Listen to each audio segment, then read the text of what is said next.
नमस्कार, आदाब, सत श्री अकाल मेरे दोस्तों। आगे आपका होस्ट और दोस्त प्रतीक सिंह लेकर के प्रमुख तथ्यों के साथ आपके संविधान का अगला क्लास, जिसमें हम शिक्षक भर्ती कला संकाय वालों के लिए विशेषकर डिजाइन किया हुआ एक क्लास है, जिसमें से उनके एग्जाम में क्वेश्चन देखने मिलेगा ही। और आपको ये बता दूं हाल ही में कि आपको जब मैं थ्योरी पढ़ाते हैं तो उससे जुड़े कुछ इंपॉर्टेंट क्वेश्चन हम करवाते हैं इसी सेशन में। जो इंपॉर्टेंट क्वेश्चन करवाए गए हैं, आपको ये बात आप खुद ही देखते हैं सर, उसमें से प्रीवियस ईयर के क्वेश्चन तो है ही हैं और कुछ एक्सपेक्टेड क्वेश्चन भी हैं। तो आपको बता दें, ऐसे ही हमने इससे पहले और भी जिन एग्जाम्स में एक्सपेक्टेड क्वेश्चंस जो बनाए थे एक्स्ट्रा, उसी से आने वाले कुछ एग्जाम्स में सीधा सीधा वही एक्सपेक्टेड क्वेश्चन वाले ही क्वेश्चन आपको उठ करके देखने मिलेंगे। उसके ऑप्शन भले ऊपर नीचे हों और वही क्वेश्चन देखने मिले। इसका मतलब है कि भाई जिस ट्रेंड को हम समझ गए कि व्यापम पीएससी अब क्या चाहता है एक बच्चे से, व्यवहारिक ज्ञान, न किसी रटन तक ज्ञान है, न किसी सैद्धांतिक ज्ञान। वो चाहता है व्यवहारिक ज्ञान के जीवन के, अपने जीवन के बारे में उसको ज्ञान हो, उसको क्या क्या अधिकार प्राप्त है, उसको क्या क्या संविधान ने दिया है इस धरती पर। तो इंसान को अपने संविधान को विषय के रूप में ना पढ़े, वो अपने संविधान को अपने अधिकारों के रूप में पढ़े, अपने संविधान को अपने देश की मेन आधार भूमि के रूप में पढ़े। तो उस मानसिकता को आप भी पकड़िए और प्रैक्टिकली रूप में व्यवहारिक ज्ञान जो आपसे पूछ रहे हैं उस आधार पर पढ़ना चालू कीजिए, क्योंकि हमने उसको आधार को पकड़ा है और हम वैसे ही डिज़ाइन कर रहे हैं, इसलिए हमारे क्वेश्चन फंस रहे हैं। विगत कुछ एग्जाम्स हुए हैं जो उनमें, इसलिए आपको भी ये समझ लीजिए कि आप एकदम सही मार्गदर्शन पे हैं। तो निश्चिंत होकर के हमारे साथ जुड़ करके सब टेंशन लोड छोड़ करके बस शांति से पढ़ते चलिए, आपको निश्चित ही इसमें सफलता प्राप्त होगी। और कहीं ना कहीं आप ये जानते होंगे कि पहले की तुलना में संविधान में आपकी समझ पहले से इतनी सी तो बेहतर हुई ही होगी कि आप बहुत प्रैक्टिकली तरीके से हर एक चीज़ को व्यवहारिक ज्ञान के रूप में समझ रहे होंगे। ठीक, आइए आज की क्लास कंटिन्यू करते हैं। आज आप पढ़ने वाले हैं मेरे दोस्तों वीडियो नंबर 16, जिसमें आप देखेंगे संवैधानिक उपचारों का अधिकार, अनुच्छेद 32। सर, अनुच्छेद 32 से वो अधिकार है जबकि जो भी संवैधानिक अधिकार आपसे छीने गए, मौलिक अधिकार छीन लिए जाएं, तो उन सबका उपचार, उन सबका इलाज करने के लिए आप आवाज़ उठा सकते हैं हाई कोर्ट या सुप्रीम कोर्ट में कि सर मेरे मौलिक अधिकार छीन लिए गए हैं, मुझे वापस दीजिए। तो उन सबका संवैधानिक उपचारों का अधिकार अनुच्छेद 32। और इसी वजह से जिस व्यक्ति के अधिकार सबसे ज़्यादा छीने जाएंगे वही व्यक्ति तो अधिकार का महत्व समझ पाएगा। और वह व्यक्ति कौन थे हमारे इतिहास में? तो वो थे डॉक्टर भीमराव अम्बेडकर, क्योंकि उनके अधिकार बहुत ज़्यादा उनसे छीने गए, इसलिए उनको पता था कि अधिकारों का महत्व क्या है। इसलिए उन्होंने इसे ही कि मेरे अधिकार छीने तो वापस उन्हें पा सकूँ, वह संवैधानिक उपचारों का अधिकार अनुच्छेद 32। इसलिए डॉक्टर भीमराव अम्बेडकर साहब ने अनुच्छेद 32 को ही कहा है संविधान की आत्मा। सुनना है बात? चलिए आज की क्लास शुरुआत करते हैं। आप सबको ये बात पता ही कि सर हम हर भाग में, हर वीडियो से पहले जो उसके भाग हैं, हर दिन एक भाग नया सीखते हैं और पुराने भागों को रिवीजन करते हैं। तो हर दिन हम एक भाग नया सीखते हैं, भाग का नाम और भाग के अनुच्छेद, इसको हम नया सीखते हैं हर दिन एक, और बाकी पुराने वालों को रिवीजन करते हुए चलते हैं। तो इसी क्रम में आज हम आगे बढ़ते हैं। आपके पहला स्लाइड जो भाग वाले ख़त्म हो गया है, आइए। सर संविधान में टोटल 22 भाग हैं। इन 22 भागों में 395 अनुच्छेद है, गणना के अनुसार 444 से भी अधिक है, और सर 12 अनुसूचियाँ हैं संविधान की पुस्तक में। ठीक सर, 22 भागों में सबसे पहला भाग क्या होगा? आप तो बच्चों को रटा गए हो जो कंटिन्यू क्लास देख रहे होंगे कि सर को भारत हमारा देश है, भारत का कोई क्षेत्र होगा, तो सर भाग 1 हो गया क्षेत्र, संघ राज्य उसका क्षेत्र। और सर अगर क्षेत्र तो क्षेत्र में पूर्व पश्चिम उत्तर दक्षिण होता है, सर इसलिए क्षेत्र 4 दिशाएं हैं, पूर्व पश्चिम उत्तर दक्षिण, इसलिए क्षेत्र भी 1 से 4। सर उस क्षेत्र में कोई ना कोई तो लोग रहेंगे, तो जो लोग उस क्षेत्र में रहेंगे वहाँ के नागरिक कहलाएंगे, इसलिए भाग 2 हो गया नागरिकता। और 4 के बाद आता है 5, तो 5 से 11 हो गया भाग 2 का अनुच्छेद। सर जो वहाँ नागरिक रह रहे हैं उस क्षेत्र में, जो नागरिक क्षेत्र हो गया भाग 1, नागरिक हो गए भाग 2, वो जो नागरिक उस क्षेत्र में रह रहे हैं उन नागरिकों का कुछ ना कुछ तो अधिकार होगा, तो उसे कहते हैं मूल अधिकार या मौलिक अधिकार। तो भाग 3 में हो गए उन नागरिकों का मूलभूत अधिकार, जो कि हो गया आपको भैया 12 से 35 जो हम पढ़ रहे हैं, उसे आज हम 32 पढ़ेंगे। सर फिर जब नागरिकों को अधिकार मिल गए तो नागरिकों ने अपने अधिकार का प्रयोग करके राज्य का निर्माण किया, मैंने सरकार का निर्माण किया अपने लिए, शासन पद्धति चलाने के लिए, संभालने के लिए। और राज्य को बोला तुम्हारे लिए नीति बनाओ, तो उसने बोला मैं कैसे नीति बनाऊंगा, मुझे तो कुछ पता ही नहीं है। राज्य ने कहा, तो उन्होंने कहा कि लो हम तुम्हें कुछ तत्व दे रहे हैं, इन तत्वों को ध्यान में रखो, इन तत्वों के निर्देशन पे, तत्वों के गाइडेंस पे तुम किसी भी नीति का निर्माण करना। इसलिए हो गया राज्य के नीति निर्देशक तत्व हो गए DPSP, directive principle to state policy. DPSP हो गया भाग 4। ठीक, जिसमें अनुच्छेद भाई आपका 36 से 51, 35वां 36 से 51। सर 4 से ही एक और हिस्सा है कि जब सरकार का यहाँ कर्तव्य, सरकार हमारे लिए नीति बनाएं। तो हम लोगों का कुछ कर्तव्य है, तो हाँ सर हम लोगों का कुछ कर्तव्य है, तो सरकार का कर्तव्य भी हमारा कर्तव्य है। तो 4 से निकला 4A, हम लोगों का कुछ मूल कर्तव्य अर्थात देश के नागरिकों का कुछ मूल कर्तव्य होना चाहिए अपने देश के प्रति। वो यहाँ देखिए 4 से 4A हुआ, तो 51 से 51A हो गया अनुच्छेद। ठीक सर, भाग 5 आते हैं, 4 4 खत्म, भाग 5। भाग 5 में सर आपका केंद्र सरकार, भाग 6 में राज्य सरकार। तो केंद्र सरकार, राज्य सरकार, तो 5 देखिए 5 पंजे हैं, तो भाग 5 जब पांचों पंजे उंगली एक होंगी तो एक मुट्ठी बनता है, तो सभी राज्य एक होकर एक राज्य बना, सभी राज्य एक होकर एक केंद्र बनाते हैं, इसलिए भाग 5 में संघ सरकार या केंद्र सरकार भाग 5 में। और दोस्तों हमारे देश में पूरा सरकार कौन चलाती है? सर हमारे देश में पूरा सरकार चलाती है केंद्र सरकार, उसके बाद राज्य सरकार, तो भाग 5 में केंद्र सरकार, तो भाग 6 में राज्य सरकार। सर इसका अनुच्छेद है 152 से 151, और इसका सर 152 से 237। तो 52 से 151, 152 से 237। सर 237 के बाद आता है 238, है ना, 238। और सर भाग 6 के बाद आता है भाग 7। तो भाग 7 जिसको आपका निरसन कर दिया गया है, हटा दिया गया है। ठीक, तो भैया भाग 7 निरसित कर दिया गया है। 7 भाग है 7वें संशोधन द्वारा, 7 देखिए भाग 7 7वें संविधान संशोधन द्वारा 7/8/1956 में हटा दिया गया, और इसी में आता था अनुच्छेद 238, तो ये भी निरसित कर दिया गया है। ठीक, भाग 5 हुए केंद्र सरकार, भाग 6 हो गया राज्य सरकार, भाग 7 हट गया। अब केंद्र सरकार राज्य सरकार के बाद कौन आता है सर? केंद्र शासित प्रदेश। तो भाग 7 हटने के बाद भाग 8 में आ गया केंद्र शासित प्रदेश। 238 तक ये खत्म हो गया, तो 239 से 242, 239 से 242। सर भाग 9 आप बताइए, केंद्र सरकार राज्य सरकार केंद्र शासित प्रदेश हो गया। अब हमारे स्थानीय शासन कौन कौन चलाते हैं? सर पंचायती राज और नगरीय निकाय। तो भाग 9 हो गया पंचायती राज, और 9 से निकल के 9A हो गया नगरीय निकाय। तो पंचायती राज और 9A में नगरीय निकाय। तो 243 से 243O, 243P से 243ZG। तो भाग 9A हो गया। भाग 10 हो गया सर, भाग 10 क्या हो जाएगा दोस्तों? कोई भी शासन प्रशासन सबसे पहले क्या चाहेगी? केंद्र सरकार बन गई, राज्य सरकार बन गई, केंद्र शासित प्रदेश बन गई, पंचायती राज बन गई, नगरीय निकाय। सबसे पहले जो पिछड़े लोग हैं उनको आगे किया जाए। तो भैया बताइए, जब इन लोग अपने अपने क्षेत्र में शासन चला रहे हैं, और दोस्तों कुछ अनुसूचित क्षेत्र है या कुछ जनजातीय क्षेत्र है।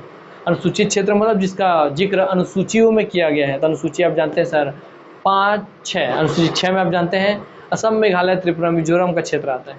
उन क्षेत्रों में क्योंकि ट्राइब्स रहते हैं, जनजातियाँ रहती हैं, इसलिए अनुसूचित क्षेत्र है।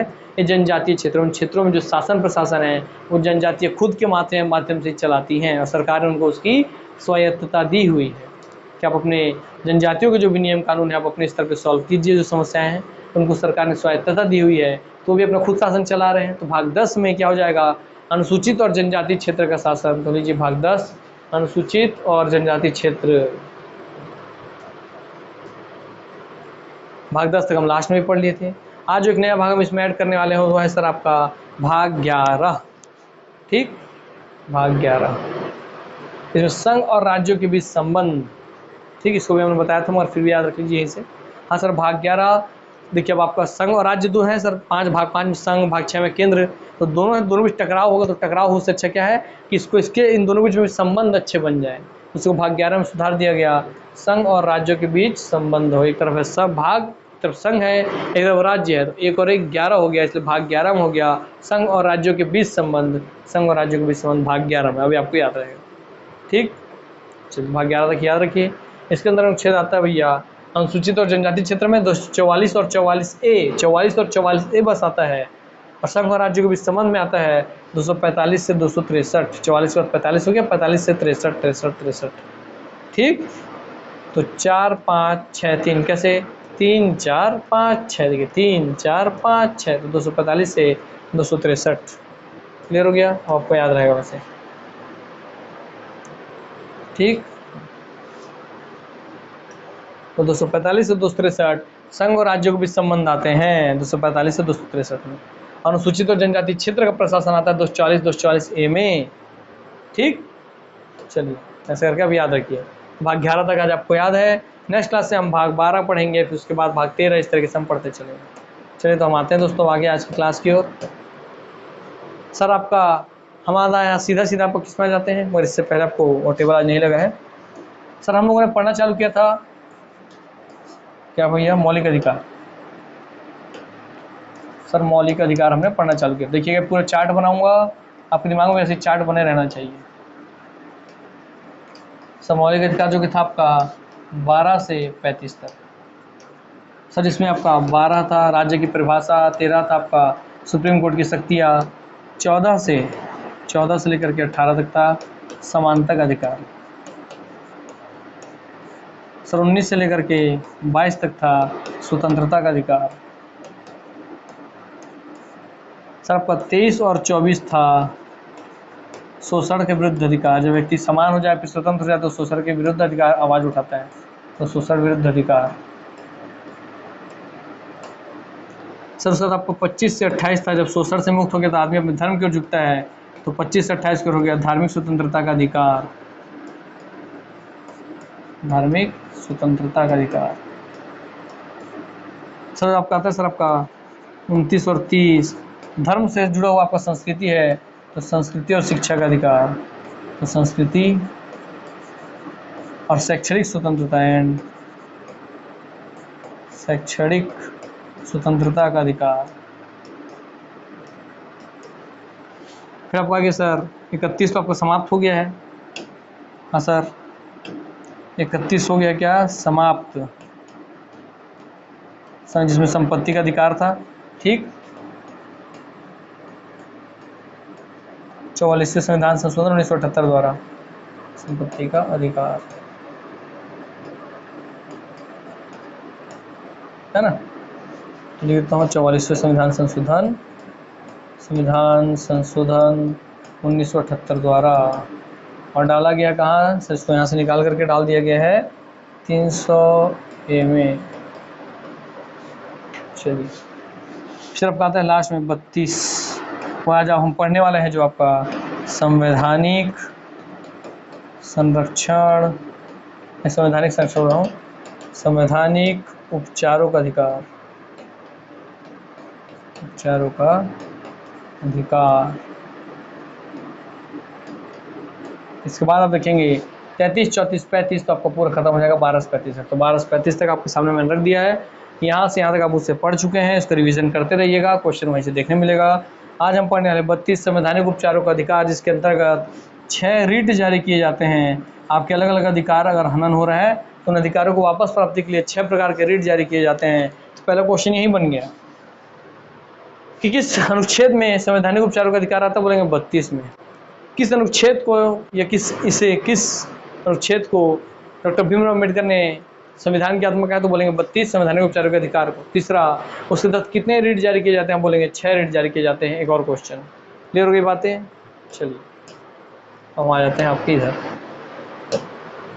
अनुच्छेद 32 को भली बात समझिएगा। समझ बोला ना कि समझ के पढ़ना है दोस्तों, क्योंकि आजकल क्वेश्चन आपके समझ से पूछ रहा है, व्यवहारिक ज्ञान से पूछ रहा है। तब सैद्धांतिक ज्ञान का कोई वैल्यू नहीं रह गया है, व्यवहारिक ज्ञान से क्वेश्चन बनते हैं क्योंकि आजकल। आइए अनुच्छेद 32 संवैधानिक उपचारों का अधिकार। मौलिक अधिकारों की सुरक्षा की व्यवस्था भारतीय संविधान में इस अनुच्छेद के माध्यम से की गई है। इन अधिकारों की रक्षा का भार सुप्रीम कोर्ट और हाई कोर्ट के कंधों पर है। मैं आपको चीख के पिछले बहुत सारे क्लासेस से बार बार बोल रहा था, अनुच्छेद 32 में जो आपको मौलिक अधिकार छीन लिए जाएंगे तब उसको वापस प्राप्त करेंगे सुप्रीम कोर्ट और हाई कोर्ट के शरण में जा करके। तो चीज़ यहाँ लिखा हुआ है कि मौलिक अधिकारों की सुरक्षा की व्यवस्था भारतीय संविधान में इस अनुच्छेद 32 के माध्यम से की गई है। इन अधिकारों की रक्षा का भार सुप्रीम कोर्ट और हाई कोर्ट के कंधों पर है। मतलब अगर आपका कोई भी मौलिक अधिकार छीनता है तो दोस्तों आप उसके लिए सुप्रीम कोर्ट हाई कोर्ट का दरवाजा खटखटा सकते हैं। डॉक्टर अम्बेडकर ने इस अनुच्छेद को संविधान की आत्मा और हृदय कहा है। तो संविधान की आत्मा भी कहा है और संविधान का हृदय भी कहा है, हार्ट भी कहा है, हार्ट ऑफ द कॉन्स्टिट्यूशन भी कहा है, ठीक, और सोल ऑफ द कॉन्स्टिट्यूशन भी कहा है, जो कि आपको बहुत पहले ही पता चुका हूँ। तो देखते हैं ये भैया अपना पेड़ दिख रहा है आपको? यस।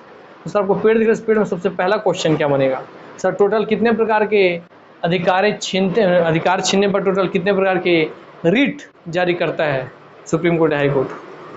सर आप देखेंगे सर सुप्रीम कोर्ट जो है वो अधिकार छीने जाएंगे तो एक अधिकार को वापस प्राप्ति के लिए, बहाली के लिए रीट शब्द का प्रयोग होता है, रीट जारी करता है। तो सर वो रीट कितने जारी करता है? तो सर टोटल रीट है सर आपका इस पेड़ में देखिए सर 6 रीट हैं 6, अर्थात टोटल 6 ही रिट हैं जो जारी किए जाते हैं। उन 6 रिटों का पहले तो आपको नाम याद रहे, क्योंकि इसके नाम से ही पहले स्तर पे क्वेश्चन बन जाते हैं। तो पहले हिस्ट्री को अच्छे से पढ़िए, समझिए, तभी आपको जानकारी प्राप्त होगा। तो ये सबसे पहले हम पढ़ेंगे पहला रीट। एक कहानी के माध्यम से पढ़ेंगे तो आपको याद भी नहीं होगा, मैंने याद भी नहीं हो रहा, याद करने में दिक्कत भी नहीं होगा।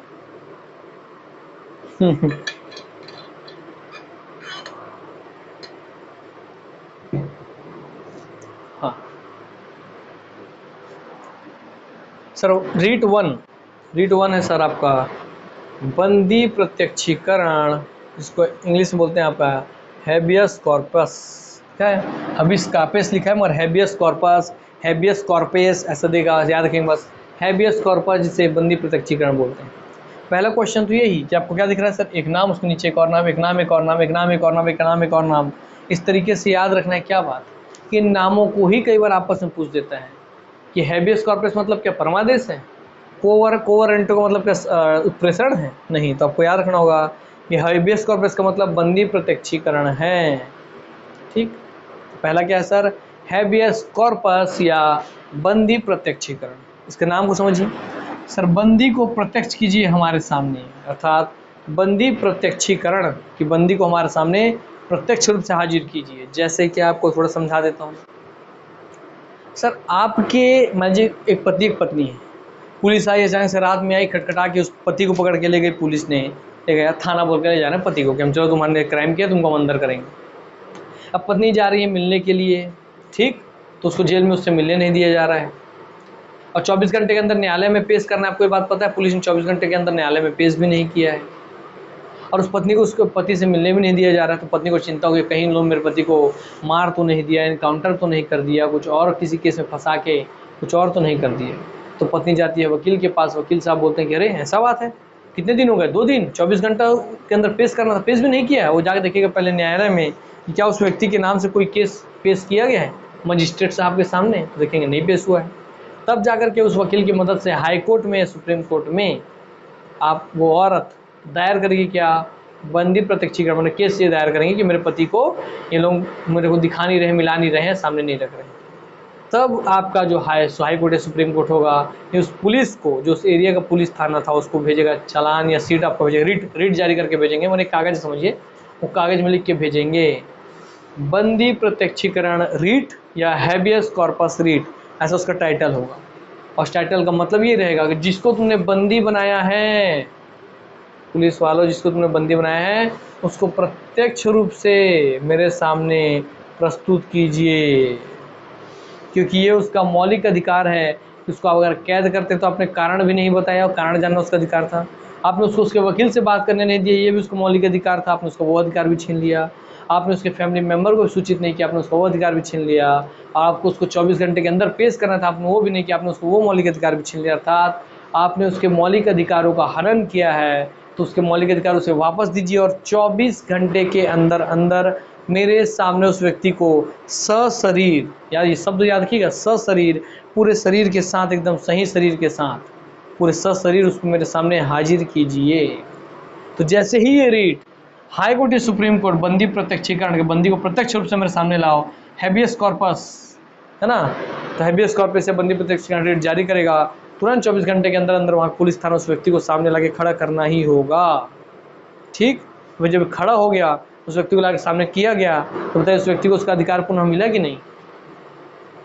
मिल गया ना, क्योंकि अब जब सामने आ गया तो भैया उसको कारण बताया जाएगा कि आप क्यों गिरफ्तार किए गए, उनको भैया उनके वकील से बात करने दिया जाएगा, उनको भैया आपके क्या अधिकार था एक और 24 घंटे के अंदर मजिस्ट्रेट के सामने पेश किया गया, ये सारे अधिकार उसको मिल जाएंगे। ठीक, कहाँ सर आप समझ गए। आते हैं दोस्तों आपके परमादेश में। सर इसमें ये बंदी प्रत्यक्षीकरण हैबियस कॉर्पस के बाद जो दूसरा रीट है वो सर आपका रीट 2, परम आदेश या मैंडेमस। मैं इसको याद रखने के लिए कि इसके नाम के साथ इसको याद रखने के लिए एक हिट बनाता हूँ, जैसे आपको ये बता रहा है, ये मेरा कैसे याद रहता है सर, बंदी में आता है ब, हैबियस में आता है ब, इसलिए मेरे को ब से याद रहता है कि बंदी प्रत्यक्षीकरण हैबियस कॉर्पस। ठीक, याद रखेंगे सर, बबी बंदी बीवी, हाँ क्योंकि बीवी आपकी बंदी बना रखी है, इसलिए बंदी बीवी, आपकी बंदी आपकी बीवी बन जाए, आपकी बंदी जो है वही आपकी बीवी बन जाए, इसलिए हैबियस कॉर्पस आपको याद आएगा। आगे सर परमादेश का परिणाम कैसे? सर परमादेश और उसका दूसरा नंबर रहेगा मैंडेमस। तो मैंडेमस का मतलब पूछ लेते हैं कि मैंडेमस का मतलब क्या है? बंदी प्रत्यक्षीकरण है, अधिकार परीक्षा है, उत्प्रेषण है। तो आप बताएंगे नहीं सर मैंडेमस का मतलब है परमादेश। और ये भी याद करवाता हूँ बहुत अच्छे से आपको। आपके ऊपर आदेश कौन चलाती? सर हमारे ऊपर आदेश हमारी मैडम चलाती है, इसलिए हो गया मैडम चलाती है आदेश, इसलिए मैडम्स हो गया मैंडेमस, आदेश हो गया परमादेश। अर्थात परमादेश को ही मैंडेमस कहते हैं, मैंडेमस को ही परमादेश। याद रहेगा? यस, परमादेश अर्थात हमारे आदेश से। ठीक, किस अधिकार से? ये हमारा आदेश है कि तुम ये काम करो। ठीक है, किस अधिकार से नहीं है कि हमारा आदेश है तुम ये काम करो। जैसे आप किसी सरकारी भवन में गए, अपना काम रख लीजिए, भैया मेरा लाइसेंस बना दीजिए, ड्राइविंग लाइसेंस, ये चीज़ें हैं, है ना, ये चीज़ें हैं। तो उसने बोला मैं नहीं बनाऊंगा, जा हट। तो आपके वहाँ पे मौलिक अधिकार का हनन हुआ कि नहीं? क्योंकि आपका अधिकार था कि आप भैया ड्राइविंग लाइसेंस प्राप्त करें, आपका अधिकार था कि आप अपना आधार कार्ड बनवाएं, जो भी आप काम से गए हैं सरकार के, आपका वो अधिकार है कि आपका काम उस विभाग के वो कर्मचारी करे, ये आपका अधिकार है कि नहीं? जब आपका अधिकार है तो अगर अधिकारी ने बोला नहीं करूँगा तेरा काम, भाग यहाँ से, तो उसको घूस चाहिए था, तो फिर उसके बाद वो तुरंत आकर के केस कर देगा। कहाँ कि देखिए जज साहब मेरे अधिकार मुझसे छीने गए हैं, मैंने बोला कि भैया मेरा ड्राइविंग लाइसेंस बना दीजिए, मेरा सब चीज़ सही था, देखिए डॉक्यूमेंट कागज वगैरह सब, उन्होंने बोला नहीं बनाऊंगा तुम्हारा काम। तब आपका फिर हाई कोर्ट सुप्रीम कोर्ट आदेश देता है, परम आदेश मैंने सबसे ऊंचा आदेश, तो परम आदेश मैंने उनसे ऊंचा आदेश देता है, परम आदेश कि मैंडेमस या परम आदेश देते हैं उनको, एक रिट जाएगा उस अधिकारी के विभाग में कि तुमको आदेश दिया जाता है किसी व्यक्ति का काम तुम करो, तो हाँ सर परम आदेश जाएगा तो काम हो जाएगा। फिर आता है सर ये दूसरा भी आप समझ गए आसानी से, आते हैं तीसरे को समझने में। सर तीसरा आपका प्रतिषेध या प्रोहिबिशन।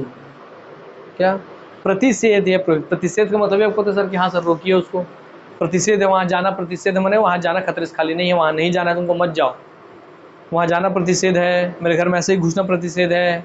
हाँ प्रतिषेध का मतलब होता है भैया रोकना, तो रोकने का मतलब क्या है सर? प्रतिषेध या प्रोहिबिट, मतलब प्रोहिबिशन, वो प्रोहिबिट है, वो प्रोहिबिटेड एरिया है, प्रोहिबिटेड एरिया में मत जाओ। हाँ तो प्रतिषेध है या प्रोहिबिटेड एरिया मत जाओ, इसलिए मतलब प्रतिषेध को बोलते हैं प्रोहिबिशन। तो ये रीड का नाम है प्रतिषेध या प्रोहिबिशन। जब भी किसी मुद्दे पर, मान लीजिए कोई मुद्दा सुप्रीम कोर्ट के क्षेत्र का था और हाई कोर्ट उस मुद्दे में प्रवेश कर रहा है कि लाइए केस मैं देखूंगा, तो सुप्रीम कोर्ट तुरंत, आप कोई व्यक्ति गया और सुप्रीम कोर्ट में याचिका दायर कर दिया कि सर देखिए ये आपके अधिकार क्षेत्र में आता है और ये हाई कोर्ट इसके बारे में सुनवाई कर रहा है, तो तुरंत ही सुप्रीम कोर्ट रोक सकती है हाई कोर्ट को कि तुमको रोका जाता है कि तुम उस मुद्दे में अपना टांग मत उड़ाओ, वो तुम्हारे अधिकार क्षेत्र में नहीं है। इसलिए उसने उसको क्या किया? रोक दिया, प्रतिषेध कर दिया, प्रोहिबिटेड कर दिया, ये तुम्हारे अधिकार क्षेत्र का काम नहीं है, तुम इसको नहीं कर सकते। वैसे ही कोई सेशन कोर्ट या जिला न्यायालय का कोई काम है, जिला न्यायालय कोई काम पे अपना उस केस को अपने अंदर ले रही है, मान लीजिए, ठीक ले रही है, तो भैया फिर किसी ने कंप्लेन किया तो हाई कोर्ट भी उसको और सुप्रीम कोर्ट दोनों ही उसको मना कर सकते हैं कि तुम रुक जाओ, वो तुम्हारे अधिकार क्षेत्र का कार्य नहीं है, तो उस केस की सुनवाई तुम नहीं कर सकते। तुम कैसे सुनवाई कर रहे हो क्योंकि तुम्हारे अधिकार क्षेत्र में ही नहीं, तो रुक जाओ, तो रुक दिया, मैंने प्रोहिबिट कर दिया, प्रतिषेध कर दिया, तो आप समझ गए। साथ है चौथा रीट अधिकार परीक्षा, इसको बोलते हैं को वारंटो, जो आपको बहुत ज़्यादा लाइफ में देखने मिल सकता है। एक तो ये देखने मिलता है परमादेश, और एक ये अधिकार परीक्षा या को वारंटो। भाई आप क्या कर रहे हैं सर? अधिकार पूछ रहे हैं कि किस अधिकार परीक्षा, अधिकार आप पूछ रहे हैं क्या अधिकार है भाई तुम्हारा, तो आप क्या कर रहे हैं? आप क्वेश्चन कर रहे हैं, इसलिए को वारंटो, क्वेश्चन कर रहे हैं क्या अधिकार है तुम्हारा, तो क्वेश्चन कर, इसलिए को वारंटो। हाँ तो को वारंटो ही अधिकार परीक्षा, आपको ये भी याद रहेगा। और इसको मतलब समझाता हूँ मैं सर, को वारंटो या अधिकार परीक्षा। जैसे क्या आप गए भैया तहसीलदार जी के पास कि साहब मैं ज़मीन लिया हूँ, लीजिए आप साइन कर दीजिए, तो वहाँ पे नाम लिखा हुआ है सुचित्रा साहू, मान लीजिए, और वहाँ पे बैठे बोर्ड लगा हुआ है भाई कि हाँ भाई तहसीलदार का नाम सुचित्रा साहू है ना, ठीक। और वहाँ बैठे हुए हैं कौन? वहाँ बैठे हुए आपके अधेड़ उम्र के, मतलब उनके अच्छे खास उम्र के जवान यंग आदमी बैठे हुए हैं, बस मूछा चपटाव देते हुए एकदम टसन के साथ टेबल पे, बोले अच्छा लाओ हम कर देते हैं तुम्हारा 5,000 नीचे से दो। तो आप सोचेंगे यार सुचित्रा साहू आप पता कर लेंगे पहले कि मेल है फीमेल है, आपको बस फीमेल है, जब फीमेल यहाँ बैठती है तहसीलदार, तो मेल आदमी कैसे बैठा और उसके जगह पे ये किस अधिकार से काम कर रहा है? तो यही आप पूछेंगे ना, अरे भैया आप किस अधिकार से यहाँ साइन कर रहे हैं? तहसीलदार की गद्दी में आप किस अधिकार से बैठे हैं? आप किस अधिकार से हमारे कागज पे साइन करेंगे? तो अपना अधिकार पूछ लिया, तो बोलेगा है ज़्यादा नियम बतिया रहे हो, हमसे ज़्यादा नियम मत बतियाओ, चल भागो। और सुचित्रा साहू हमारी पत्नी है, हम उनके पति हैं, बैठेंगे नहीं कहा। यस, जब सरपंची केस में देखते हैं कि सरपंच चुनाव लड़ा दिया जाता है पत्नी को और नियम कानून चलता है पति का। तो किस अधिकार से भैया आप यहाँ पे शासन कर रहे हैं सरपंच के सीट पे? बस तब तुरंत कंप्लेंट कर दिए भैया हाई कोर्ट सुप्रीम कोर्ट के पास कि देखिए मालिक, ये हमारे स्वतंत्रता का हनन कर रहे हैं, गलत व्यक्ति हैं और गलत व्यक्ति हमारे कागज का सब चीज़ देखना लिखना कर रहे हैं। तो सुप्रीम कोर्ट या हाई कोर्ट पूछेगी उस व्यक्ति से कि किस अधिकार से, क्वो वारंटो, अधिकार पूछेगी, अधिकार परीक्षा करेगी, अधिकार पूछेगी, क्वो वारंटो क्वेश्चन करेगी कि किस अधिकार से भैया आप यहाँ साइन कर दिए तहसीलदार जी के जिस स्थान पे, और किस अधिकार से आप उनकी गद्दी में बैठ रहे हैं? तो हम पति हैं साहब। तो पति तो जाइए जेल, पति है तो आप जाइए जेल, क्योंकि सरकार ने उन सुचित्रा साहू जी को उस पद पर नियुक्त किया है, आपको नहीं, और उनको भी सस्पेंड कीजिए। ठीक है, तो हाँ सर, ये वही अधिकार परीक्षा को वारंट होते हैं। सब आप जान रहे हैं, आप अपने दैनिक जीवन में कभी ऐसा हो तो इनका प्रयोग कर सकते हैं आप इस केस में। याद रखिए मौलाना, हर चीज़ को प्रैक्टिकली समझिए। खैर ऐसा हो रहा है तो मैं ऐसा कर सकता हूँ, आपको आपके अधिकार पता होना चाहिए। आते हैं अब आपके 5वें रीट पर, उत्प्रेषण।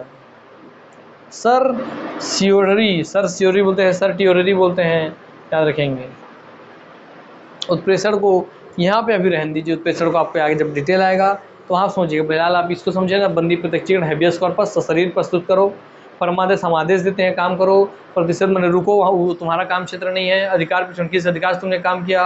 उत्प्रेषण आता है दोस्तों, उत्प्रेषण इसलिए रोक रहा हूँ क्योंकि किसी के समान दिखाई देता है, इन्हीं रीड में से किसी एक रीड की तरह ही ये दिखाई देता है, ठीक, इसलिए इसको यहाँ पर मैं रोक रहा हूँ। फिर लास्ट हो गया सर 6वां रीट है, संवैधानिक उपचारों का अधिकार। 6वां जो रीट है उसी में है संवैधानिक उपचारों का अधिकार, अर्थात इसको बोलते हैं आपका समादेश। शॉर्ट में लिखा जाए तो इसको लिखा नहीं यहाँ पे, इस 6वें रीट को बोलते हैं समादेश।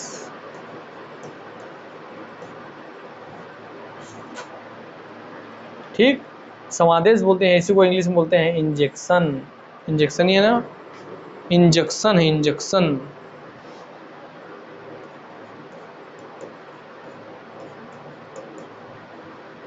ठीक, वही पहला रेट बंदी प्रत्यक्षीकरण, हैबियस कॉर्पस, परमादेश मैंडेमस, क्योंकि मैडम ही आदेश देती हैं, हाँ, बंदी को शरीर सशरीर प्रस्तुत करो, प्रतिशत मैंने प्रोहिबिशन, अधिकार पीछे मैंने को वारंटो, किस अधिकार से क्वेश्चन कर रहे हैं आप, क्वेश्चन से को वारंटो, उत्प्रेषण में सर्सियोररी या सर्टियोररी, और समादेश का मतलब इंजेक्शन। तो 6 रेट और उनके नाम हो गए।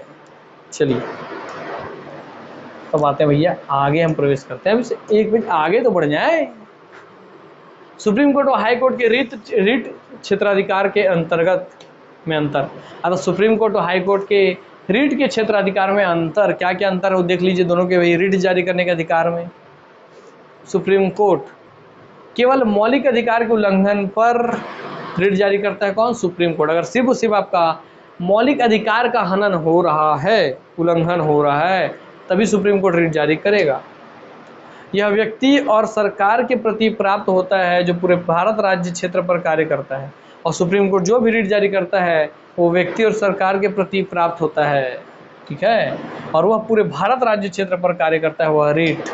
ये नहीं कि सुप्रीम कोर्ट ने बोल दिया तो दिल्ली में लागू हो रहा है, बिहार में लागू नहीं होगा, सब जगह लागू है, सब जगह मान्य।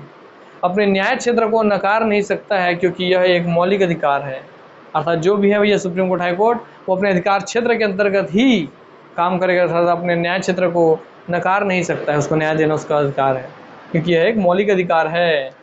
मतलब क्या कि अर्थात आपके जब मौलिक अधिकार को हनन हो जाए, आप सोचिए आप लेके गए हाई कोर्ट और सुप्रीम कोर्ट, तो बोलेगा तुम्हारा का केस, तुम्हारे सब केस सुनने का मेरे पास टाइम नहीं है।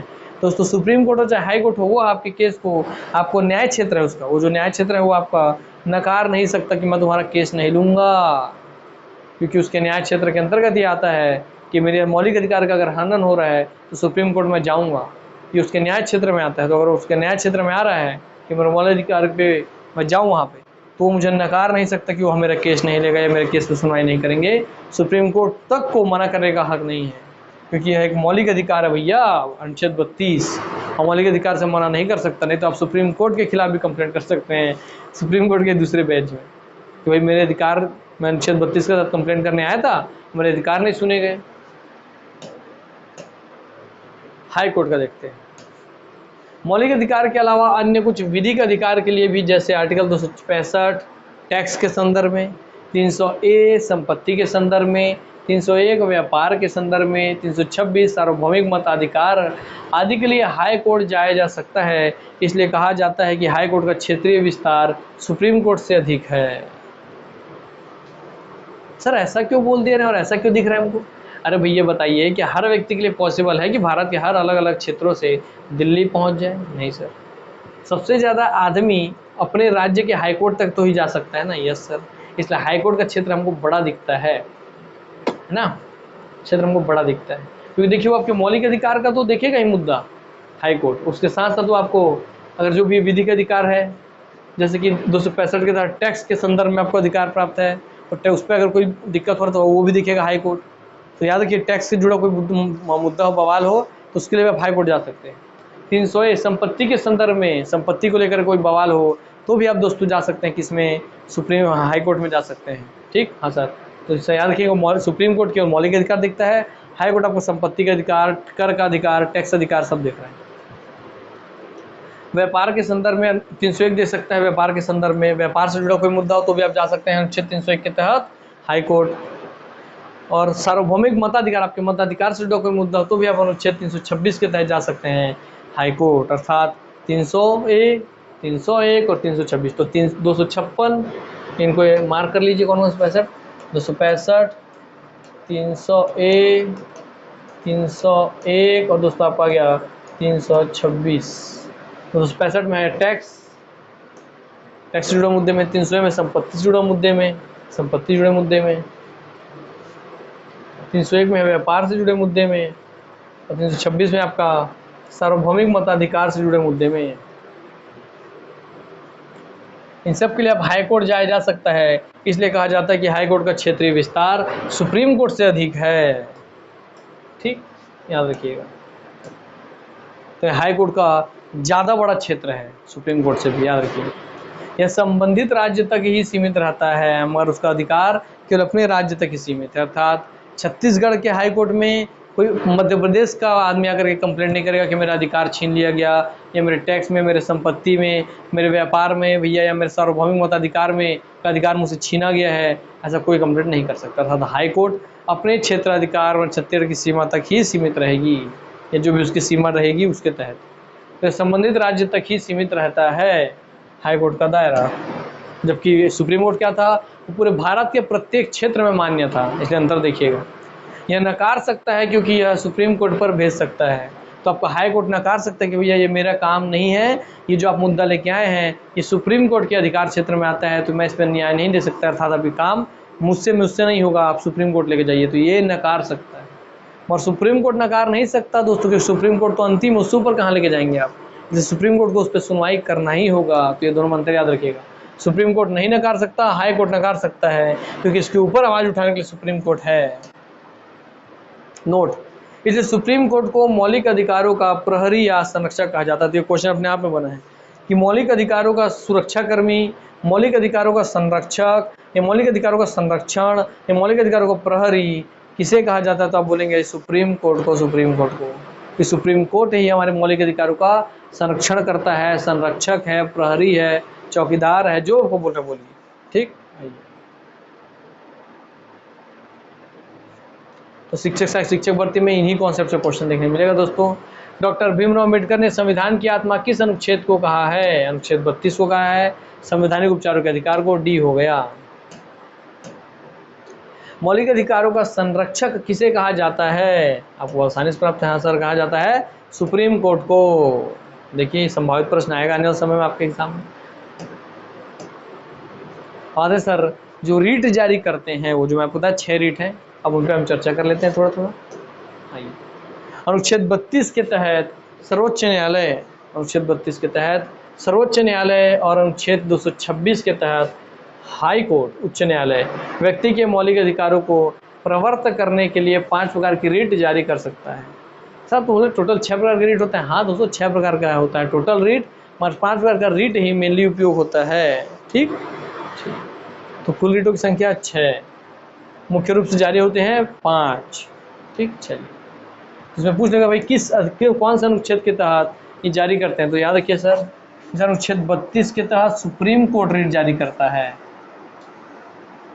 और अनुच्छेद 226 के तहत उच्च न्यायालय रीट जारी करता है। अनुच्छेद 226 में उच्च न्यायालय है, अनुच्छेद 32 के तहत सर्वोच्च न्यायालय को अधिकार प्राप्त है।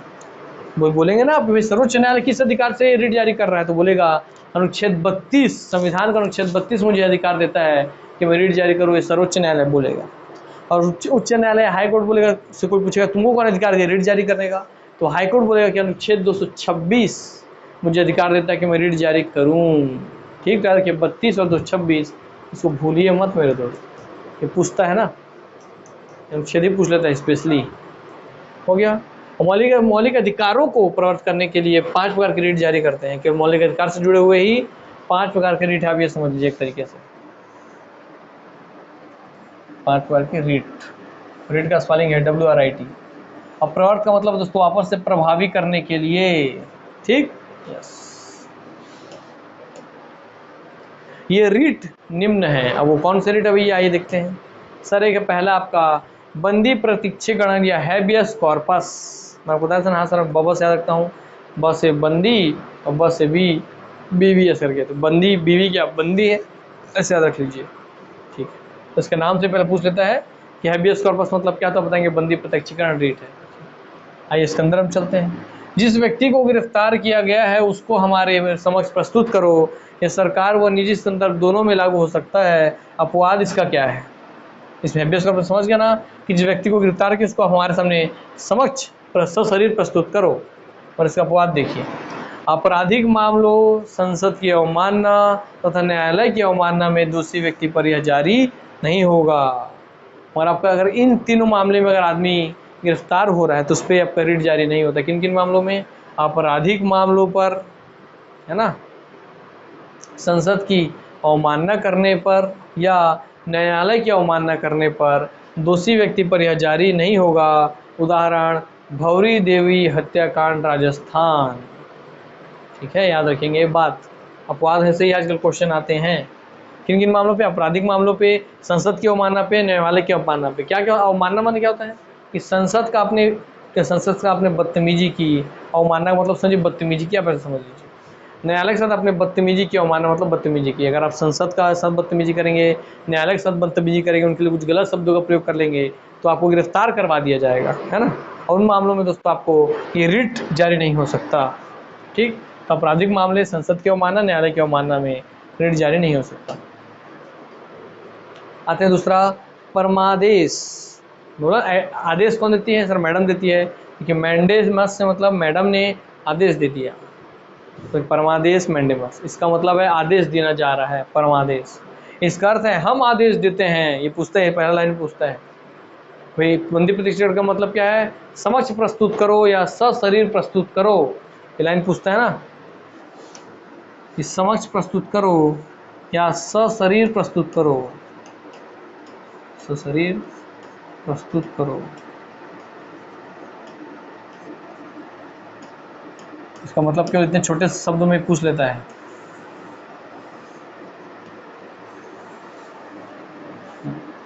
वैसे परमादेश को पूछता है, हम आदेश देते हैं, आदेश में ही परमादेश मैंडेमस। आदेश कौन देती है, मैडम देती है, तो मैंडेमस। ये सरकार के विरुद्ध समुचित कार्यवाही माना जाता है, कि वो सरकार के विरुद्ध ही समुचित कार्यवाही, कि आप सरकार को बोल रहे हैं कि तुम अपना काम सही से करो, हम आदेश दे रहे हैं, हम जो हाई कोर्ट है, हम जो सुप्रीम कोर्ट है, हम तुम्हें आदेश देते हैं कि तुम अपना काम सही तरीके से करो, इसलिए समुचित कार्यवाही माना जाता है एक तरीके से। ये न्यायपालिका के संदर्भ में भी जारी हो सकता है, अर्थात अगर सुप्रीम कोर्ट हाई कोर्ट को भी ये बोल सकती है परमादेश रीट भेज के कि तुम ठीक से काम करो क्योंकि हम आदेश दे रहे हैं, और हाई कोर्ट जिला कोर्ट को भेज सकती है कि रीट परमादेश करके हम तुम्हें आदेश देते हैं कि तुम ठीक से काम करो। याद रखिए सभी जगह लागू होता है, वही बोलना चाह रहा है सरकार में। तीसरा है अधिकार परीक्षा या क्वा वारंटो। आपने क्वेश्चन पूछा भाई, आपने अधिकार पूछा ना, अधिकार पूछा कि किस अधिकार से तुमने काम किया, क्वेश्चन पूछा आपने तो भाई क्वेश्चन पूछा आपने, इसलिए को वारंटो या अधिकार परीक्षा। इसका अर्थ है तुम्हें क्या अधिकार है, पूछा ना अधिकार, पूछा भाई किस अधिकार से, तो ये पूछता है बार बार कि तुम्हें क्या अधिकार है या किस अधिकार से, ये क्वेश्चन के रूप में पूछता है। इस सार्वजनिक पद को तुमने धारण करने का गुस्ताखी किया है, वही वाला बात कि सरपंच तो भाई तुम्हारी पत्नी है, तुम किस अधिकार से जगह बैठे हो, तुम किस अधिकार से इस सार्वजनिक पद को धारण करने का, जब कोई व्यक्ति गैर कानूनी तरीके से किसी सार्वजनिक पद को प्राप्त कर लेता है। मान लीजिए दूसरा इसमें ये भी केस है कि आपको लग रहा है कि यार ये कोई ना पैसा वैसा दे के सेटिंग वेटिंग करके घूसखोरी करके आज ये जमींदार वो बन गया, तहसीलदार बन गया, पटवारी बन गया, सरपंच बन गया, जो भी बन गया, तो उसको आप उसके खिलाफ भी रिट जारी कर सकते हैं कि किस अधिकार से तुम बैठ गए भाई, तुम्हारे पास कोई क्वालिफिकेशन ही नहीं है, तो आपको ये पता होना चाहिए ना बस। अगर आपको पता है ऐसा आपके साथ हुआ है जीवन में, तो आपके खिलाफ भी रिट जारी करवा सकते हैं कंप्लेंट करके। ठीक, जब कोई व्यक्ति गैर कानूनी तरीके से मतलब गलत तरीके से किसी सार्वजनिक पद को प्राप्त कर लेता है, तब यह रिट जारी किया जाता है। उदाहरण पीजे थॉमस सीवीसी में नियुक्ति के समय, तो पीजे थॉमस जो थे वो सीवीसी में आपके नियुक्त हो गए थे, है ना, चीफ विजिलेंस कमिश्नर वाले विभाग में, है ना, नियुक्त हो गए थे। आइए आगे, अगला है भैया आपका उत्प्रेषण या सर्ट्योररी। मैंने बोलते उसको यहीं समझिएगा, बोलते इसको आपको हल्का हल्का ही मैच करेगा, इसलिए ध्यान रखिएगा इसको। यह रिट किसी वरिष्ठ न्यायालय द्वारा किसी अधीनस्थ न्यायालय या न्यायिक निकाय को जो अपनी अधिकारिता का उल्लंघन कर रहा है को रोकने के उद्देश्य से जारी की जाती है। ठीक है, परमाणु से अधिकार पूछा, उत्प्रेषण,